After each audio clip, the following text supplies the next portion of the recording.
देश के कोने कोने में ब्रिक्स से जुड़े कार्यक्रम होंगे। भारत के 60 शहरों में ब्रिक्स की बैठकें और आयोजन होंगी।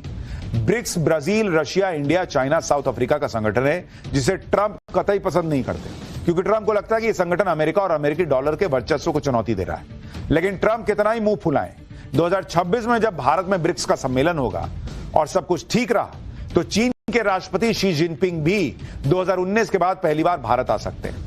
भारत में जिनपिंग भी होंगे तो रूस के राष्ट्रपति पुतिन भी हो सकते हैं। पुतिन और जिनपिंग ब्राजील में ब्रिक्स के सम्मेलन में नहीं गए थे, लेकिन भारत में ब्रिक्स का सम्मेलन होगा तो पुतिन और जिनपिंग के आने के बहुत चांस हैं। नरेंद्र मोदी एससीओ समिट के लिए चीन गए थे, जहां पर पुतिन भी आए। मोदी, शी जिनपिंग और पुतिन की एक साथ तस्वीरें देखकर दुनिया में हड़कंप मच गया। अमेरिका के होश उड़ गए। अमेरिका उस वक्त भारत और रूस की दोस्ती तोड़वाने में जुटा था। भारत पर रूसी तेल को लेकर दबाव डाल रहा था, 50% टैरिफ लगा दिया था। लेकिन मोदी ने बड़ा तगड़ा मैसेज दे दिया बॉस कि भारत झुकने वाला नहीं है, झुकाने वालों में है। आप देखिए कि अगस्त सितंबर में मोदी, शी जिनपिंग, पुतिन मिले। फिर साल के आखिर में दिसंबर में पुतिन के भारत दौरे ने अमेरिका में अलग खलबली मचाई। यानी 2025 में नरेंद्र मोदी ने जियो पॉलिटिक्स में भी भारत की ताकत दिखाई कि हम अपने हिसाब से चलेंगे, हमको डिक्टेट ना करना। नरेंद्र मोदी ने 2025 में कूटनीति में जो कामयाबी हासिल की, उसमें चीन का रुख बदल जाना, भारत के साथ रिश्ते सुधारने की कोशिश करना, भारत से कोई टकराव न लेने वाला रुख अपनाना, यह दिखा। इसी तरह से कनाडा को भी भारत की ताकत का एहसास हुआ। उसने रिश्ते सुधारने की कोशिश की। कनाडा में G7 की मीटिंग के लिए मोदी गए थे। इसके अलावा भारत ने तालिबान के साथ डायरेक्ट एंगेजमेंट शुरू किया, पाकिस्तान को नए मोर्चे पर फंसाया, अफगानिस्तान में पाक के खेल को खत्म कर दिया। भारत ने अपने पड़ोस में मालदीव, श्रीलंका, भूटान, नेपाल के साथ संबंधों को मजबूत किया। श्रीलंका को साइक्लोन में जबरदस्त मदद की, जिसकी दुनिया में तारीफ हुई। साल 2025 का साल तो कूटनीति में पीएम मोदी के लिए अवार्ड से भरा रहा। इस साल पीएम मोदी को भर भर कर अवार्ड मिले। पाठशाला को भी मिले, लेकिन पीएम मोदी को कहीं ज्यादा मिले। पीएम मोदी ने इस साल जिन जिन देशों का दौरा किया, उसमें ज्यादातर देशों में पीएम मोदी को सर्वोच्च सम्मान मिला। पिछले 11 सालों में पीएम मोदी को 29 सर्वोच्च सम्मान मिले हैं। 10 अवार्ड पीएम मोदी को इस साल मिले।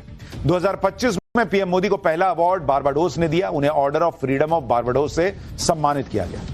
इतना ही नहीं, Namibia, Cyprus, Sri Lanka, Brazil, Ghana, Ethiopia, Oman, Mauritius, Trinidad, Tobago ने सबने पीएम मोदी को सर्वोच्च सम्मान दिया। इस साल पीएम मोदी को मिले अवार्ड की एक झलक भी देखिए।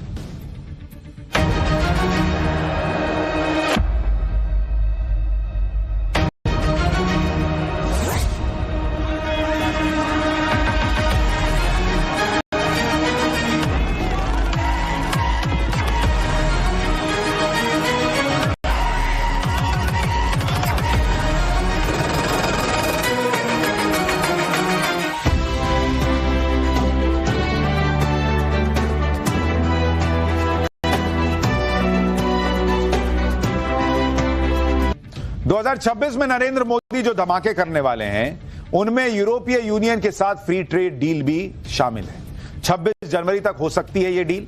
गणतंत्र दिवस पर यूरोपियन यूनियन के नेता भारत आने वाले हैं। भारत अब तक 18 फ्री ट्रेड डील कर चुका है, जिसमें हाल ही में ओमान और न्यूजीलैंड जैसे देशों के साथ भी फ्री ट्रेड एग्रीमेंट शामिल है। इसके अलावा अमेरिका के साथ ट्रेड डील पर बातचीत चल रही है।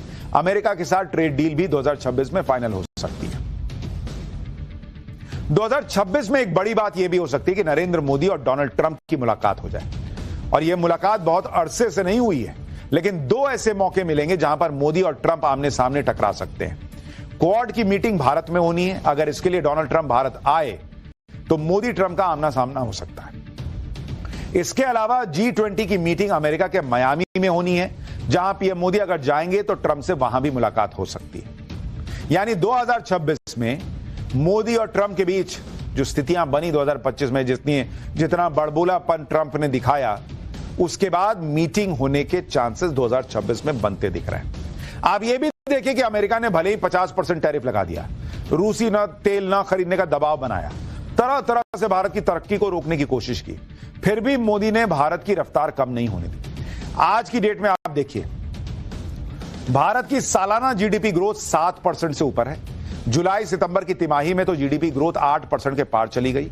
भारत की जीडीपी $4 ट्रिलियन के पार हो चुकी है और जापान को पीछे छोड़कर चौथी बड़ी अर्थव्यवस्था भारत बन चुका है। अगले 2.5-3 साल में भारत की जीडीपी $60 ट्रिलियन के पार हो जाएगी और भारत जर्मनी को पीछे छोड़कर तीसरी सबसे बड़ी अर्थव्यवस्था बन जाएगा।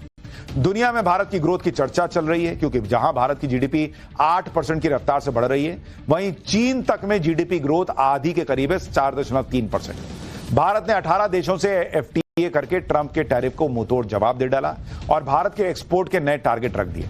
अलग अलग एफटीए की वजह से नवंबर 2024 से नवंबर 2025 के बीच भारत का एक्सपोर्ट 15% बढ़ चुका है। दुनिया में भारत को सबसे भरोसेमंद ट्रेड पार्टनर माना जा रहा है। कितना बड़ा बदलाव आया है वो आप देखिए कि जो भारत पेट्रोलियम प्रोडक्ट्स को लेकर दूसरों पर निर्भर रहता था, वो खुद आज पेट्रोलियम प्रोडक्ट्स के एक्सपोर्ट का बड़ा हब बन गया है।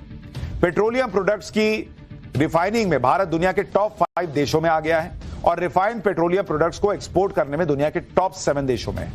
इंजीनियरिंग का सामान भारत से बनकर America, UAE, Germany, UK, Saudi Arab जैसे देशों में एक्सपोर्ट हो रहा है।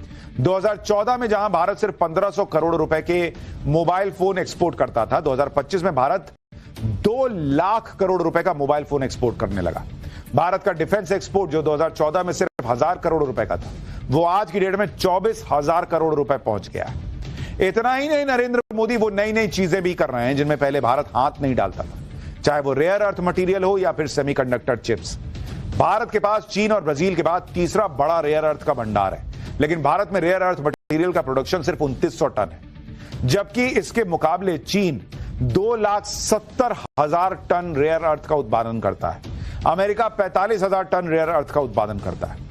नरेंद्र मोदी अब रेयर अर्थ प्रोडक्शन कैपेसिटी को बढ़ाने के लिए करीब 7,000 करोड़ रुपए की नई योजनाएं शुरू कर रहे हैं, जिससे वो रेयर अर्थ मटेरियल का उत्पादन भारत में करें, जो इलेक्ट्रिक गाड़ियों, इलेक्ट्रॉनिक्स, एरोस्पेस और रिन्यूएबल एनर्जी के लिए जरूरी होते हैं। इलेक्ट्रॉनिक्स और सेमीकंडक्टर के सेक्टर में भारत दूसरों पर अपनी निर्भरता को कम करने में पूरी ताकत से जुट गया है। नरेंद्र मोदी ने सेमीकंडक्टर चिप का नया मिशन भी शुरू किया है, जिससे 6 राज्यों में करीब 1,60,000 करोड़ रुपए का निवेश आया। टाटा, माइक्रॉन, फॉक्सकॉन, HCL जैसी कंपनियां भारत में डोमेस्टिक चिप इकोसिस्टम बना रही हैं, जो भारत को चिप के मामले में आत्मनिर्भर बना देगा। यानी एक तरफ नरेंद्र मोदी भारत को मजबूत बनाते चले। इससे पहले भारत ने K4 बैलिस्टिक मिसाइल का टेस्ट किया था, जो पनडुब्बी से 3500 किलोमीटर की रेंज तक मार कर सकती है। पिनाका K4 बैलिस्टिक मिसाइल के साथ ही भारत ने एडवांस आकाश NG का सफल tank, missile, surveillance system, refueler aircraft, इवैक्स, हेलीकॉप्टर, स्पाइस बम की खरीद शामिल है। भारतीय पैदल सेना के लिए लॉन्ग रेंज पिनाका, जो कि एक मल्टी बैरल रॉकेट लॉन्चर है, की खरीद को भी मंजूरी मिल गई है। इसमें भीष्म T टैंकों को अपग्रेड करना शामिल है। मीडियम लिफ्ट हेलीकॉप्टर Mi-17 का मिड लाइफ अपग्रेड होगा। इजराइल से बड़ी संख्या में स्पाइस बम खरीदे जाएंगे। एयर टू ग्राउंड बम है, जो सटीक हमला करते हैं। वायुसेना के लिए बहुत बड़ी संख्या में Astra mark 2 air to air मिसाइलें विकसित और खरीदी जाएंगी।